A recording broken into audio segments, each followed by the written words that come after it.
a clear and present challenge facing the managers of high school sports in Jamaica in the growing number of foreign students flooding into Jamaican schools to compete in high school sports, mainly boys and girls champs and schoolboy football.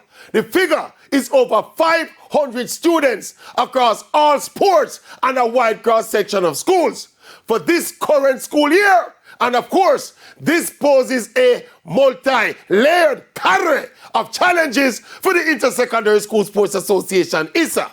The prominent schools especially are so desperate to win that aggressively recruiting foreigners could change the face of champs forever and displace young Jamaican athletes. But of course, ISA cannot go banning foreigners totally.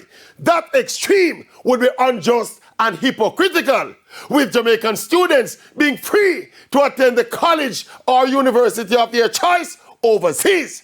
So I suggest that ISA start applying the 1 year sit-out rule to foreigners, yes, and take it from there in this rather delicate balancing act. It's a delicate balancing